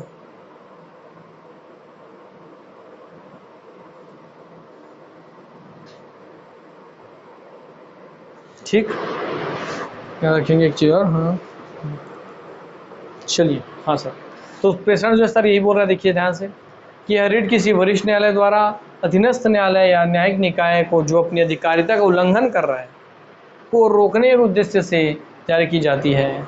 इसका मतलब कि जो भी आपका वरिष्ठ न्यायालय होगा या वरिष्ठ जो भी वरिष्ठ न्यायालय होगा वो अपने द्वारा किसी भी अधीनस्थ न्यायालय या न्यायिक निकाय को रिट जारी कर सकता है सर्ट्योररी। अर्थात क्या मतलब, मान लीजिए कोई मुद्दा है, कोई आपका सामाजिक महत्व का मुद्दा है, जैसे कि मान लीजिए कि चला कि यही कि आपने भाई जिला न्यायालय पे आपने एक किसी ने केस दायर किया है कि भैया ये जो सुबह सुबह क्या बोलते हैं लाउड स्पीकर में गाना बजता है, बाजा बजता है, उससे हम डिस्टर्ब होते हैं, ये मुद्दा मान लीजिए आपके उसमें है, इसमें है, फिर चला गया न्यायालय में, जिला न्यायालय में, तो जब देखिएगा उस हाई कोर्ट को पता चलेगा ऐसा मुद्दा आया है आपके जिला न्यायालय में, तो हाई कोर्ट ये बात बोल सकता है कि एक काम करो भैया, क्या है लिख देखता हूँ, देखते हैं एक मिनट, कि जो तुम्हारा मुद्दा है ना, ये बहुत बड़े लोक महत्व का मुद्दा है, इससे बहुत सारे लोगों का जीवन प्रभावित होगा, इसे एक काम करो, तुम ये जो मुद्दा है वो हमारे पास ट्रांसफ़र कर दो, हमारे पास भेज दो, हम इसके ऊपर डिसीजन देंगे, हम इसके ऊपर चर्चा परिचर्चा करेंगे। तो अपने अधीनस्थ हुए ये कोई कौन कर सकता है, और सुप्रीम कोर्ट सबसे टॉप है, तो सुप्रीम कोर्ट किसी हाई कोर्ट से मंगवा सकता है, या सुप्रीम कोर्ट चाहे तो किसी जिला न्यायालय से मंगा सकते हैं क्योंकि सबसे बड़ा है, तो उसे बोलते हैं सबसे बड़ा, इसलिए वरिष्ठ न्यायालय, अर्थात अपने से नीचे वाले से बड़ा। तो भाई सुप्रीम कोर्ट सबका वरिष्ठ न्यायालय है, ठीक है, और हाई कोर्ट किसी भी जिला न्यायालय का वरिष्ठ है, तो इसमें सुप्रीम कोर्ट हाई कोर्ट दोनों आते हैं। जिला न्यायालय का वरिष्ठ बोलेंगे तो भाई हाई कोर्ट और सुप्रीम कोर्ट दोनों आएंगे, और हाई कोर्ट का बोलेंगे वरिष्ठ तो भाई हाई कोर्ट से केवल एक ही आदमी मंगा सकता है वो मुद्दा, वो सुप्रीम कोर्ट। तो हाई कोर्ट से कोई मुद्दा मंगाना हो, जिला कोर्ट से कोई मुद्दा मंगाना हो तो सुप्रीम कोर्ट ये रिट जारी करेगा, और उसको जिला न्यायालय से कोई मुद्दा मंगवाना हो तो हाई कोर्ट ये रिट जारी कर सकता है। ठीक, चलिए, तब यही समझ, उत्प्रेषण मतलब हो रहा है उत्प्रेषण करो, ऊपर भेज दो, उत्तर भेज दो, ऊपर भेज दो, मतलब मेरे पास भेज दो, वरिष्ठ न्यायालय के पास से मुद्दा भेज दो, ठीक है, तो इस पर तुम अपने काम रोक दो, उसके काम को रोकने के उद्देश्य से जारी की जाती है, इस पर मैं डिसीजन दूंगा। ठीक, प्रतिषेध प्रतिषेध और उत्प्रेषण में एक अंतर है। देखिए प्रतिषेध भी लगभग ऐसे था ना कि ये तुम्हारे अधिकार क्षेत्र से बाहर, तुम ये मत करो, मगर वहाँ उसकी अधिकार क्षेत्र की सीमा बताई जा रही थी, और यहाँ पे दोस्तों आइए उसका अधिकार क्षेत्र में है या नहीं, ये उसी से डिसाइड होता है कि बहुत बड़ा लोक महत्व का मुद्दा है, तुम इसको मेरे पास स्थानांतरित करो। तो उत्प्रेषण और प्रतिषेध लगभग एक जैसे होते हैं। प्रतिषेध बोलता है कि रुक जाओ, ये तुम्हारे अधिकार क्षेत्र में नहीं है, इस पर तुम डिसीजन मत दो, लाओ मेरे पास भेजो, मैं देखूंगा। और उत्प्रेषण में जब भी कोई मुद्दा लोक महत्व का लग रहा है, कोई भी मुद्दा है उसके अधिकार क्षेत्र में होगा तब भी, कि अधिकार क्षेत्र में था उसके, मगर फिर भी चाहती है वरिष्ठ न्यायालय कि नहीं, इस पर मैं ही सुनवाई करूँ, मैं इसके ऊपर देखूँ, तो उसको मंगवा सकती है। तो प्रतिषेध में इन दोनों में एक अंतर है। प्रतिषेध रिट उस समय जारी की जाती है जब कोई कार्यवाही चल रही हो, ये बेसिक ध्यान रखें, अंतर रखेंगे। जब कोई बेसिक कार्रवाई चल रही है तब प्रतिषेध रिट जारी होती है, प्रोहिबिशन रिट या प्रतिषेध रिट जारी हो जाती है। इसका मूल उद्देश्य कार्यवाही को रोकना होता है, इसका प्रतिषेध का रोक दो, प्रोहिबिट कर दो, यस। जबकि उत्प्रेषण रिट कार्यवाही समाप्त होने के बाद निर्णय समाप्ति के उद्देश्य से की जाती है। अर्थात जब कोई केस चल रहा है, तो जब मान लीजिए कि एक जिला न्यायालय था, वहाँ कोई मुद्दा चल रहा है, तो अगर उस समय सरकार चाहती है जो मुद्दा चल रहा है वो वहीं पर रुक जाए, तो सरकार जारी करेगी प्रतिषेध, रुक जाओ, प्रोहिबिटेड, तुम इस पर काम नहीं करोगे। तो दोस्तों जब काम चल रहा है, सुनवाई चल रही है जिला न्यायालय में, तब उसको रोकने के लिए वरिष्ठ न्यायालय काम करेगा, या हाईकोर्ट में चल रही है तो सुप्रीम कोर्ट उसको रोक देगा, इससे प्रतिषेध वाले रिट से। मगर उत्प्रेषण में क्या है कि उसमें सुनवाई हो गई, खत्म हो गई सुनवाई, न्यायालय ने डिसीजन भी दे दिया, मगर डिसीजन होने के बाद भी, निर्णय होने के बाद भी हाई कोर्ट या सुप्रीम कोर्ट चाहे तो अपने नीचे वाले अधीनस्थ न्यायालय से वो मुद्दा मंगवा सकता है कि लाओ तुमने जो सुनवाई की थी, मुझे फिर से इस पर सुनवाई करना, वो केस मेरे पास भेजो, वह है उत्प्रेषण। तो उत्प्रेषण निर्णय होने के बाद मंगवाया जा सकता है, और दोस्तों जब काम चल रहा है, उस पर प्रक्रिया चल रही है, तो बीच में रुकवा करके मंगवाया जा सकता है प्रतिषेध के थ्रू। ठीक, तो प्रतिषेध बीच में रोक सकता है, प्रतिषेध कर रहा है, रोक रहा है, ठीक है। और उत्प्रेषण उत्तर में माने बाद में, उस उत्प्रेषण उस उत्तर माने बाद में, जब निर्णय हो चुका है उस निर्णय को ऊपर विचार करने के लिए मंगवा सकता है। तो यही दोनों में बेसिक अंतर है, बाकी दोनों लगभग एक तरीके से हैं। क्लियर? चलिए,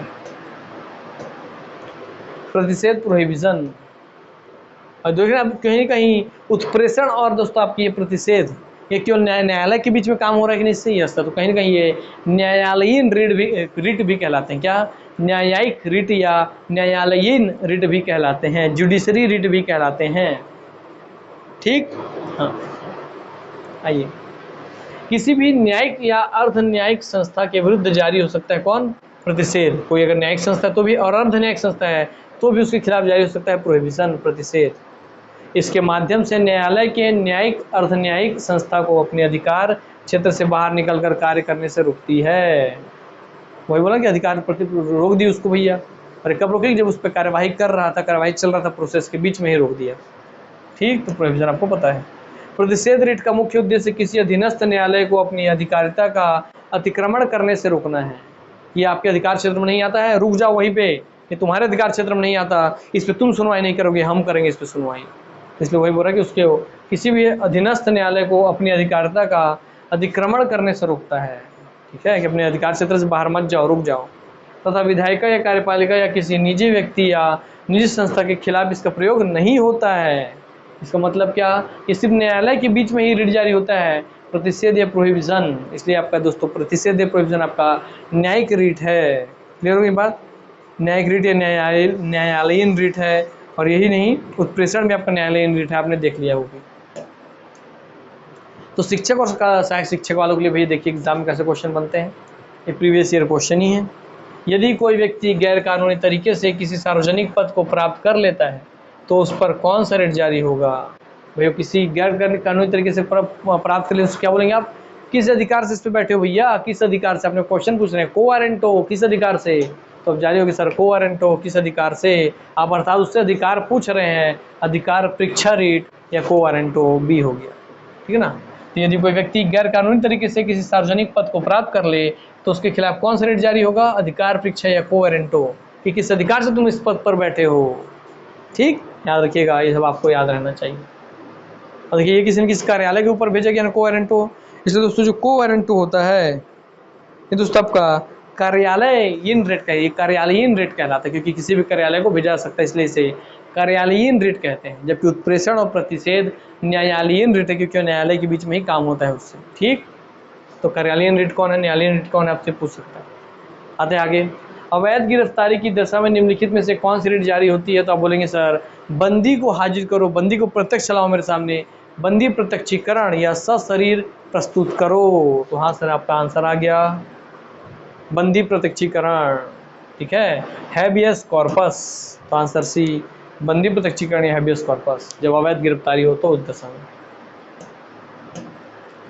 जब अधीनस्थ न्यायालय में किसी मामले पर कार्यवाही चल रही हो तब वरिष्ठ न्यायालय उसे रोकने के लिए, देख मामले पर कार्यवाही अभी चल रही है ना, याद रखिएगा, इसे ये क्वेश्चन बनेंगे और ये हमारे बनाए हुए क्वेश्चन तो संभावित, अब ऐसे प्रैक्टिकल क्वेश्चन ही पूछता है और आप देख रहे हैं कि हाँ सर ऐसे ही क्वेश्चन तो आजकल आ रहे हैं कि जब कोई मुद्दा पे केस चल रहा है, सोचिए हाई कोर्ट में केस चल रहा है या उससे नीचे न्यायालय में केस चल रहा है और जब मुद्दा चल रहा है उसी बीच में अगर उसको रोकना है तो उसके ऊपर का जो वरिष्ठ न्यायालय है, जो भी वरिष्ठ न्यायालय है, उसको रोकने के लिए कार्यवाही के बीच में ही अगर रोकना है तो उसके लिए क्या जारी करता है, आपको बता चुका हूँ, है ना। ठीक, तो सर उस समय जारी होता है आपका दो ही चॉइस है न्यायालय में, प्रेषण और प्रतिषेध। तो बताइए जब कार्यवाही चल रही हो तब वरिष्ठ न्यायालय उसे रोकने के लिए कौन सा रेट जारी करता है, तो आंसर आ गया सर आपका क्या, प्रतिषेध। आप देख रहे हैं यहाँ पे ना,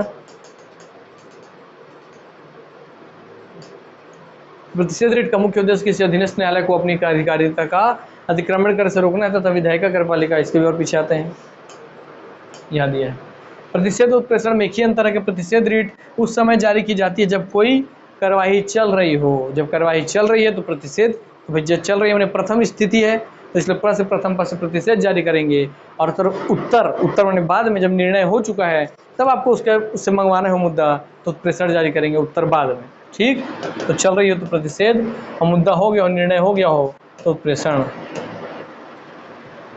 अवैध गिरता ये पढ़ लिए आप। जब अधीनस्थ न्यायालय में किसी मामले पर कार्यवाही चल रही हो तब वरिष्ठ न्यायालय उसे रोकने के लिए कौन सा रेट जारी करता है, तो सर आप जान गए प्रतिषेध या प्रोहिबिशन, तो आंसर हो गया बी। बोले यार आजकल ऐसे ही प्रैक्टिकल क्वेश्चन पूछे जाएंगे, व्यवहारिक क्वेश्चन, आप लगेगा हाँ यार तो हमारे आसपास होता है सब चीज़, हमको पता होना चाहिए। किसी न्यायिक आदेश को समाप्त करने के लिए, मेरे एक यहाँ पे न्यायिक आदेश आ गया है ना, अब उस आदेश को समाप्त करना है तो भाई न्याय मतलब हम निर्णय ले लिया गया है, तो बताइए आपको पता चल गया इस चीज़ से ही, किसी न्यायिक आदेश को समाप्त करने के लिए निम्नलिखित में से कौन सी रेट जारी की जाती है, तो आंसर आप सबको बहुत आसानी से पता है, काम चल रहा है तो प्रतिषेध, काम हो गया तो अरे आजा भाई उत्प्रेषण। ठीक है, सर्टेररी, उत्प्रेषण बने सर्टेररी। ठीक, चलिए तो यहाँ आप कहोगे भैया जो इससे भी जुड़ा हुआ था नेक्स्ट समय देखते हैं। ठीक, चलिए और कुछ चीज़ जरूरी मैं आपको एक काम करता हूँ, ये तो आप जान गए, और आपको मैं एक काम अब करता हूँ, कुछ ज़रूरी जानकारी मैं अपने नोट्स से भी आपको देता हूँ ताकि आपके पास कुछ चीज़ छूटे मत, है ना।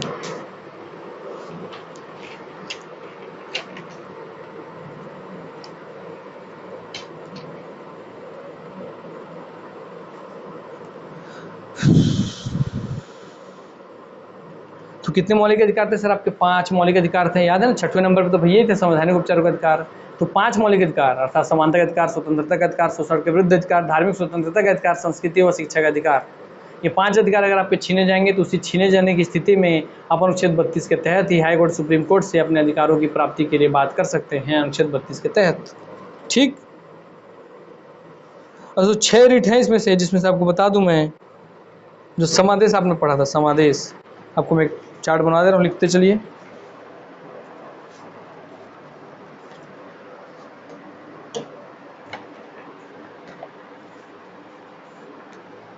देखिए कुल रीट कितने हैं सर, कुल रीट है आपके 6, कुल रीट है 6, 5 + 1 कभी पूछ लेगा तो इसमें से 5 रीट आपके संवैधानिक रीट हैं, याद रखिएगा, जिसका उल्लेख संविधान में है, जो कि आप पढ़े हैं अभी, संवैधानिक है ना, जबकि एक है दोस्तों आपका असंवैधानिक, संविधान में इसका उल्लेख नहीं है मगर प्रैक्टिकल तौर पे प्रयोग होता है, असंवैधानिक। ठीक, वहाँ सर टोटल 6 रीट हैं, जिसमें 5 रीट संवैधानिक है और सर आपके 1 रीट है असंवैधानिक, मैंने इसका संविधान में उल्लेख नहीं है मगर प्रयोग इसका भी होता है। क्लियर हो गया। और सर्वोच्च न्यायालय ये 6 रीट पूरा जारी करता है, ये पूरे 6 रीट जारी करता है कौन, सुप्रीम कोर्ट को अधिकार है 6 रीट जारी करने का। उसके नाम और उपनाम लिख लेते हैं जो आपको पता होना चाहिए, सर लिख लीजिए 1 2 3 4 5 और 6। सर पहला आपके क्या देखे थे नाम, सब नाम था सर, बंदी प्रत्यक्षीकरण, बंदी प्रत्यक्षीकरण, है ना, यस। दूसरा सर आपका परमादेश, परमादेश हम आदेश देते हैं ये काम कीजिए। तीसरा आपका अधिकार परीक्षा, किस अधिकार से आपने ये काम किया, अधिकार पूछिए उससे, अधिकार परीक्षा।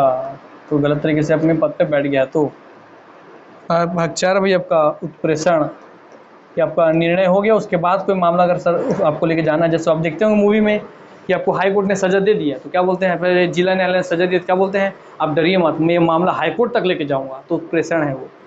फिर हाई कोर्ट में बोलता है सजा इनको होगा ही, फिर बोलते हैं डरिए मत, मैं आपको सुप्रीम कोर्ट में मामला लेके जाऊंगा, तो फिर वो भी उत्प्रेषण है। ठीक, हाँ। और अगर न्यायालय में कोई मुद्दा चल ही रहा, चलते चलते मंगवा लिया, तो दोस्तों आपका प्रतिषेध है ना। हाँ सर, प्रतिषेध, रोक लगाने के लिए। और लास्ट दोस्तों आपका जो असंवैधानिक है वो है समादेश। ये 5 है दोस्तों आपके क्या, संवैधानिक रीट, एक है दोस्तों आपका क्या, आपका असंवैधानिक रीट। रीट जारी करने की शक्ति किसमें सर आपके, सर 32 के तहत है, अनुच्छेद 32, अनुच्छेद 32 के तहत रीट जारी करने की शक्ति है किसको, सुप्रीम कोर्ट को। और सर 226 अनुच्छेद 226 के तहत अधिकार है किसको, हाई कोर्ट को रीट जारी करने की शक्ति। ये भी याद रखिएगा, क्वेश्चन पूछ लेगा। अनुच्छेद 32, अनुच्छेद 226, तो 32 में सुप्रीम कोर्ट, 226 में हाई कोर्ट। ठीक है, अब इनका नाम देखिए, बंदी प्रत्यक्षीकरण का आपको उपनाम क्या है सर, ये तो क्या नाम उपनाम है सर इनका,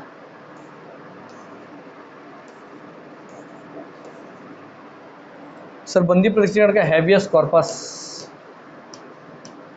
हैबियस कॉर्पस, यस। सर परमादेश का है सर मतलब मैंडेमस, की मैडम ही आपको आदेश देती है इसलिए मैंडेमस।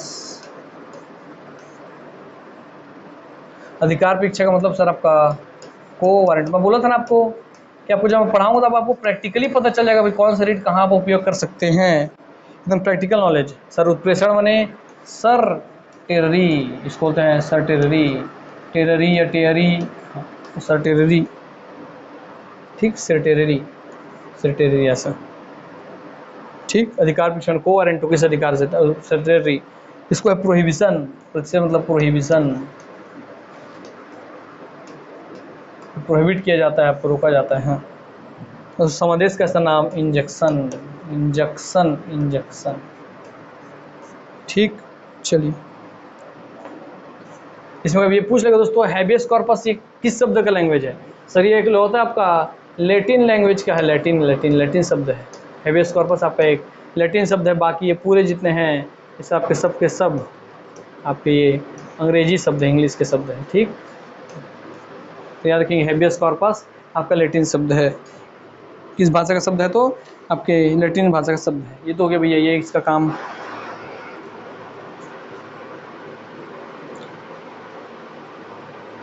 आपको ये तो हो गया, अब इसमें कुछ और कर देते हैं, ठीक। आइए ये 5 बार से लिख देता हूँ मैं, ये हो गया इसका, ये हो गया भैया सटेरी वाले का, ये इसका और ये इसका।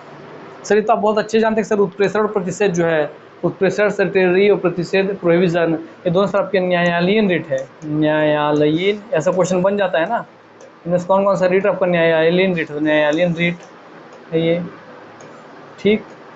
और ये भी आपका न्यायालयीन, जहाँ जहाँ न्यायालय का, मेन न्यायालय का जहाँ जहाँ काम है न्यायालयीन रीट है। और एक न्यायालयीन रीट है, कौन है सर आपका न्यायालयीन रीट,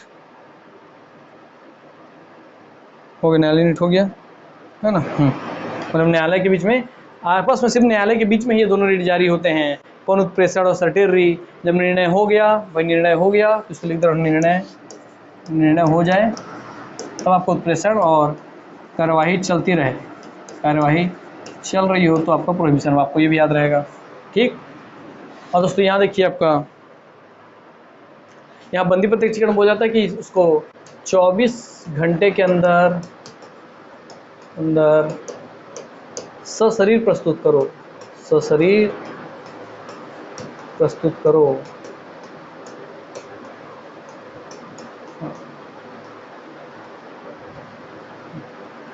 सर परमादेश में भी, सर परमादेश देखिए आप आदेश दे रहे ना कि तुमको, हम आदेश देते हैं कि तुम ये काम करो, तो भाई सुप्रीम कोर्ट, हाई कोर्ट किसको आदेश दे रही है, किसी न किसी कार्यालय को आदेश दे रही है, इसलिए परमादेश या मैंडेमस आपका कार्यालयीन रीट है, कार्यालयीन रीट है। देखते चलिए सब समझ समझ के।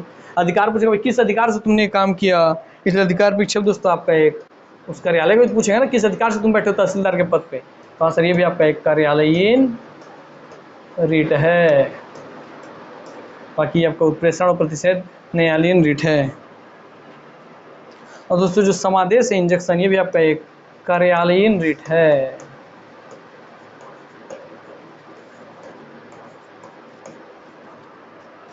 ठीक।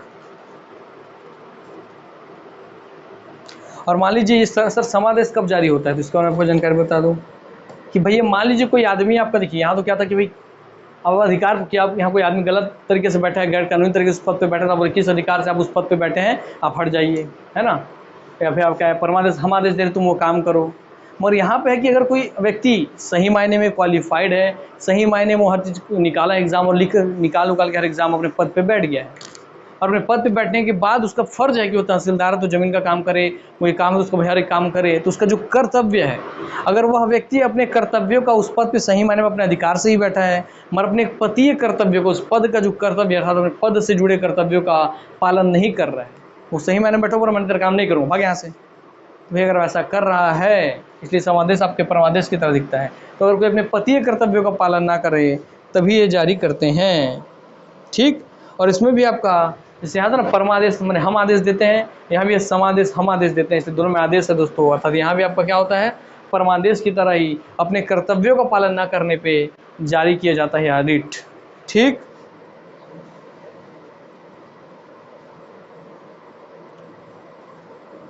किसी न किसी सरकारी अधिकारी को जारी किया जाता है, और दोनों आपके परमादेश और समादेश दोनों एक ही जैसे हैं। पति अपने उसके पद से जुड़े हुए कर्तव्यों को पालन ना करे तो उसको आदेश देके काम करवाया जा सकता है ना। और दोनों के लिए यही होता है हम आदेश देते हैं। ठीक। और इसमें आदेश लिखा होता है, उस आदेश का भी जिक्र कर दूं मैं, मगर कहाँ करूं, ये लेटिन आपको याद रखना, यहीं पे कर देता हूं ताकि आपको भैया सब कंटेंट एक साथ एक टेबल के रूप में मिल जाए, है ना।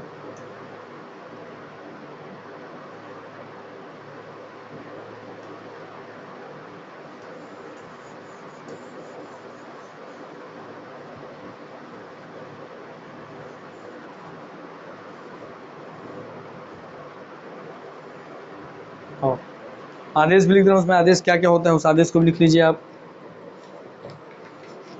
देखिए हैबियस कॉर्पस में आता है तो सशरीर प्रस्तुत करता है, आदेश क्या होता है, सब में आदेश जो होता है वो आदेश लिख दे रहा हूँ मैं। सब में आदेश होता है, इसमें होता है आदेश कि उसको सब व्यक्ति को सशरीर प्रस्तुत करो हमारे सामने, सशरीर प्रस्तुत करो, यह उसमें आदेश दिया रहता है रिट में, है ना। ठीक है। मैंडेबस में आदेश दिया जाता है आपका कि हम आदेश देते हैं, ये लिखा रहता है हम आदेश देते हैं, हम आदेश हाई कोर्ट या हम सुप्रीम कोर्ट हम आदेश देते हैं, यही आदेश होता है कि हम आदेश देते हैं तुम वो काम करो। वही आदेश जैसे इसमें भी है भाई, ये भी अपना आदेश काम नहीं करते, इसको भी आदेश दिया गया, इसमें भी होता है कि हम आदेश देते हैं, यही इसमें भी है कि हम आदेश देते हैं तुम अपने कर्तव्यों का पालन करो, हम आदेश देते हैं। ठीक। चलिए अधिकार परीक्षा में है किस अधिकार से, है ना, तो इसमें आदेश रहता है कि किस अधिकार से तुम इस पद पर बैठे हो, तो किस अधिकार से, ये उसमें आदेश रहता है। उत्प्रेषण में रहता है भैया आपका, कहाँ गया, मेरे नोट्स में लिखा हुआ है सब, पूर्णतः सूचित करो, कि जब आपको पूरा काम बोला ना भाई इसमें काम पूरा हो जाए तब बोलते पूर्णतः, पूर्ण हो गया काम तो सूचित करो, उसके बारे में पूरी सूचना हमें दो, पूर्णतः सूचित करो। और दोस्तों आपका प्रतिषेध है, हम मना करते हैं कि काम वहीं पर रोक दो, हम मना करते हैं कि काम वहीं पर रोक दो, जब तुम्हारा काम चल रहा वहीं पर रोक दो, हम मना करते हैं कि तुम इस पर निर्णय मत दो, इसलिए कार्यवाही चल रही हो तब लिया जाता है प्रतिषेध वाला, क्योंकि मना करता है काम को, और निर्णय हो गया उत्प्रेषण तब बोलता है कि पूर्णतः सूचित करो, पूर्ण रूप से उसके जुड़े सारे डॉक्यूमेंट और कागज हमारे पास भेजो, हम उस पर नज़र रखना चाहते हैं। उसके आदेश क्या होते हैं, उसके अंदर का डिटेल कि कौन सा न्यायालयीन रिट है, कौन सा कार्यालयीन रिट है, आपको समझा के सब बता दिया हूँ मैं। उसका भैया उपनाम, उसका नाम, ये सब आपको पता चल गया, तो अब आपका रिट से इससे जुड़ा एक भी क्वेश्चन नहीं पूछेगा। एक बात सर, वरिष्ठ न्यायालय मतलब जो भी न्यायालय नीचे है उससे ऊपर के सारे न्यायालय उसके वरिष्ठ न्यायालय है। जैसे कि जिला न्यायालय तो जिला न्यायालय से ऊपर हाईकोर्ट है तो हाईकोर्ट उसका वरिष्ठ न्यायालय है, जिला न्यायालय से ऊपर सुप्रीम कोर्ट है तो सुप्रीम कोर्ट भी उसका वरिष्ठ न्यायालय है। तो जिला न्यायालय का बात हो गया। और तो उसको हाईकोर्ट, हाईकोर्ट के मुद्दे में वरिष्ठ न्यायालय कौन होगा सर, वरिष्ठ न्यायालय हो जाएगा सुप्रीम कोर्ट। और जो वरिष्ठ होगी उसके नीचे कौन कौन न्यायालय होते हैं, अधीनस्थ न्यायालय, उसके अधीन तो हाई कोर्ट के नीचे अधीनस्थ न्यायालय में सुप्रीम कोर्ट के नीचे अधीनस्थ न्यायालय में हाई कोर्ट भी आता है और जिला न्यायालय भी आता है, और हाई कोर्ट के नीचे अधीनस्थ न्यायालय में जिला न्यायालय आता है। ठीक, तो अधीनस्थ न्यायालय, वरिष्ठ न्यायालय, इन शब्दों का भी आप मतलब समझ गए। चलिए, आपका जितना भी इससे जुड़ा हुआ चीज़ था आपको सब पता चल गया। इससे बाहर आपको एक भी क्वेश्चन नहीं पूछेगा। तब यहीं पर अपनी वाणी को मैं विराम देता हूँ। उम्मीद करता हूँ आपको सब जवाब मिल चुका है आपका, है ना। तो चलिए, वो सारा एकदम प्रैक्टिकली सीखिए कि आपको कहाँ पे अधिकार छीना जाए तो आप कैसे काम कर सकते हैं, कैसे हाई कोर्ट से कोई केस चलते के बीच में मंगवा सकता है सुप्रीम कोर्ट, या सुप्रीम जिला न्यायालय से हाई कोर्ट मंगवा सकता है। निर्णय होंगे तो कैसे लोग एक कोर्ट से दूसरे कोर्ट लेकर के जाते हैं। तो इस तरीके से आप समझ सकते हैं कई चीज़ों को, है ना। कोई आपका काम नहीं करे तो आप उसको भेजा सकते हैं समादेश, परमादेश भेजा सकते हैं, चलो आज तुम वो काम करो। वो किस अधिकार से बैठा उस पर तुम वो पूछवा सकते हो। कोई गैर कानूनी तरीके से उस पद पर बैठा आपको पता है तो आपको हर एक चीज़ का देखिए प्रैक्टिकली समझ होगा, तभी आने वाले समय में आप उससे क्वेश्चन बना पाएंगे। और उसी तरीके से मैं आज की क्लास को पढ़ाया भी हूँ आपको कि आपको हर एक रीट के बारे में प्रैक्टिकली समझ हो कि बंदी प्रत्यक्षीकरण बोल दिया तो जिसको बंदी बनाया उसको 24 घंटे के अंदर प्रस्तुत करो हैबियस कॉर्पस। भाई आपका परमादेश हम आदेश देते हैं तुम वो काम करो, समादेश हम आदेश देते हैं तुम वो काम करो। भाई आपको प्रतिषेध बोलिए तो सब रुक जाओ, काम को बीच में रोक दो, और कार्रवाई चल रही तो उसको रोको और हमारे पास उसका डिटेल भेजो। उत्प्रेषण ऊपर की ओर भेजो, उत माने ऊपर, प्रेषण और भेजो, ऊपर की ओर भेजो। जो निर्णय तुमने लिया था उसको पूर्णतः सूचित करो हमें, हम उसके ऊपर डिसीजन लेंगे। अपने अधीनस्थ न्यायालय से उच्च न्यायालय मंगवा सकता है, उच्च न्यायालय से सुप्रीम कोर्ट मंगवा सकता है। ठीक, और अधिकार परीक्षा को वारंटो कि किस अधिकार से तुम उस पद पे बैठे हो, गैर कानूनी तरीके से तुम वहाँ पे चयनित हुए थे। तो ये सारी चीज़ें दोस्तों आपके रीड के माध्यम से अब आप प्रैक्टिकली इनका यूज़ करना सीख चुके हैं कि आपके जीवन में कभी घटना घटे तो आप इनका प्रैक्टिकली रूप से इस्तेमाल कर पाएंगे। मैं इतना उम्मीद तो करता हूँ कि इस पढ़ाई से आपकी इतनी समझ तो विकसित हुई होगी। तो चलिए, यही अपनी वाणी को मैं विराम देता हूँ, आप सबसे अलविदा लेता हूँ दोस्तों। मिलते हैं नेक्स्ट क्लास में, तब तक के लिए नमस्कार, जय हिंद, जय भारत, जय छत्तीसगढ़, वंदे मातरम, धन्यवाद। तो याद रखिएगा, हर एक चीज़ को सब्जेक्ट विषय मत बनाइए, प्रैक्टिकली महसूस कीजिए, है। धन्यवाद।